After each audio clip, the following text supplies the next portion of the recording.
An invitation. We invite you to celebrate New Year's Eve 2012 at the Aviary. Doors open at 9, and though many birds may attempt to escape, we have hired armed guards to shoot them down into feathery piles as partygoers stroll flexibly into the ballroom where a live band composed of men with beards and amber sunglasses will be playing old jazz standards backwards, while clouds of smoke shrink and re-enter their cigarette tips, Benjamin Button style. Hors d'oeuvres will appear at 10, followed by a course of roasted grouse and capers, and certain bored cinema men will read newspapers while sitting in seats not assigned to them. And won't it be gay? Will you bring Proust and une bouteille de Chambord? Wear your most frolicsome trousers, plaid or panic themed? You ladies, will you bonnet your heads and drool TV quotes into cheese samplers that have appeared on well-carved boards? We will have produced them, as if from a wall of mist, from our nether kitchen of fun, from our place of celebration. And it is to this and so much more you have been invited heretofore, and also again this year.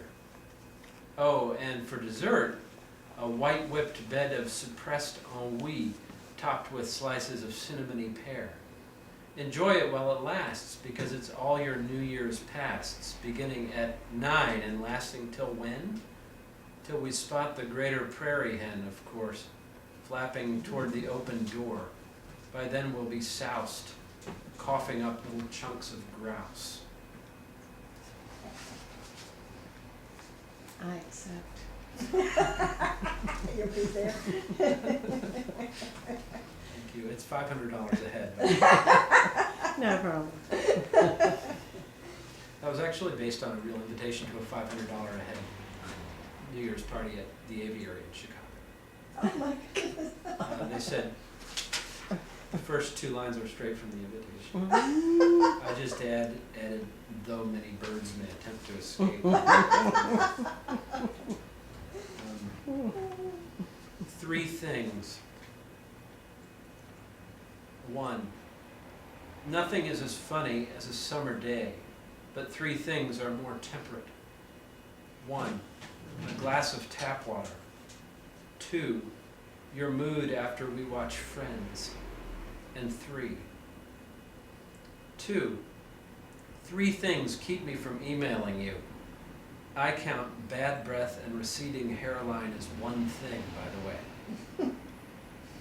3, in all the universe there are only 3 things.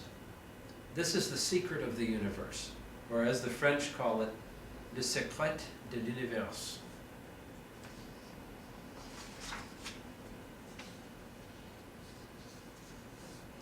A novel. Please write me a novel in which things are wonderful in the future, said my new girlfriend, then paused to adjust her skirt. She didn't realize that I'm a stevedore and don't have a girlfriend. And besides, I live in Cleveland.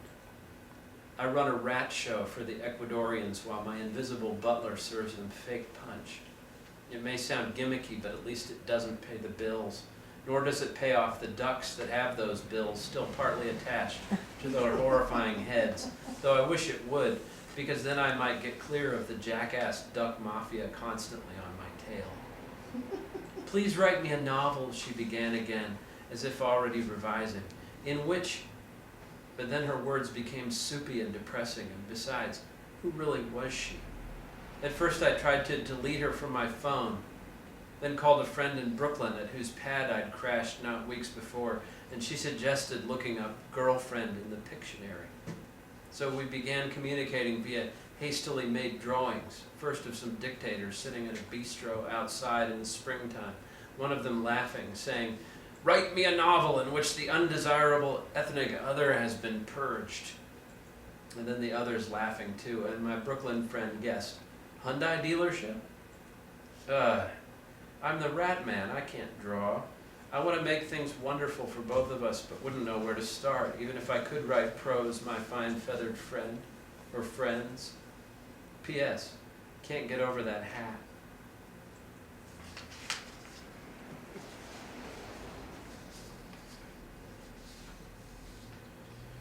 on the loss of a finger.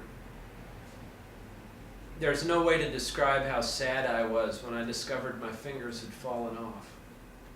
I mean, you find one stub in the bed sheets, okay, you can live with that. But 3, 4, 7, and this morning the 10th, it was like when my toes fell off, only worse, because I didn't use toes. What are toes? But I'd even given my fingers names. Edith, Marlene, Gretchen, Bethany, and so on. Gwen. 10 was named Mary Lou on account of her inordinately diminutive size and occasional bouts with dyspepsia.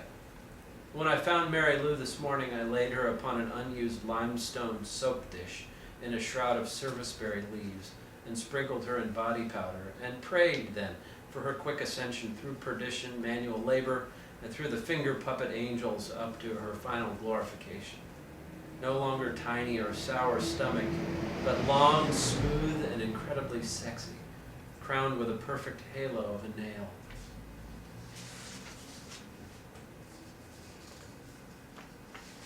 Worms. Cyclists, as a rule, think bikers are cheating because they have engines. Pedestrians, in turn, think cyclists are cheating. They use wheels.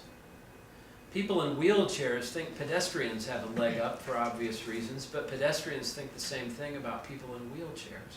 They use wheels. What makes people in wheelchairs unique is that they also think cyclists and bikers are cheating. Their disdain is uniform.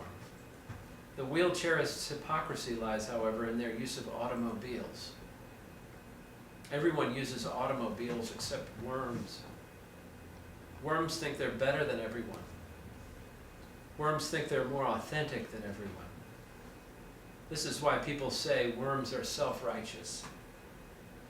To worms' credit, however, they aren't hypocritical, except the ones that glide down the sidewalk on hundreds of tiny legs, blithely ignoring their wilted, sun-blackened comrades. Those worms are called millipedes.